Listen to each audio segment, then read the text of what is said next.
nawe umva iki? Iyo rero uri kuvuga ngo agakiza ni Kristo Yesu, meaning Kristo Yesu niwe wagukijije, sibyo? Si wewe wamukijije. Ubwo ni ukuvuga uwakijije nde ninde? Uwakijije ufite ikibazo ni Kristo Yesu, uwakize ni wowe. Reka ubibona?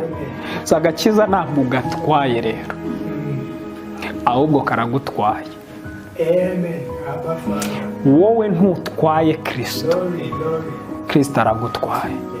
Ntumufite mu biganza nk'aho ari igikini, ntabwo umufite nk'amagi, niwe ugufite gutya. You see?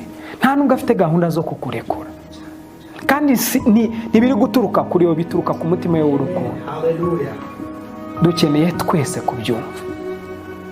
Inkuru bita inkuru y'umwana w'ikirara bashyizeho titire iratubeshye.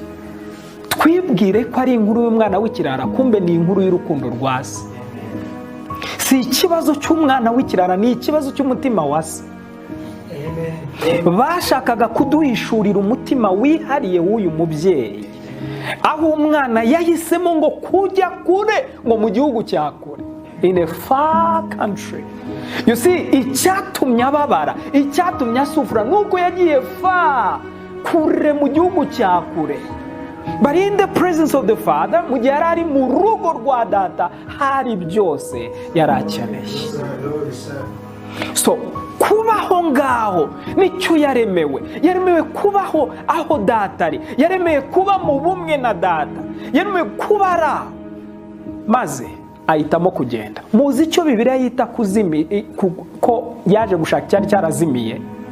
Ntushobora kuzimira keretse warigeze kuba uhari, kuko hazimira ikintu kigeze kuba gihari cyarangiza kikazimira. Muzi icyo ari kuvuga?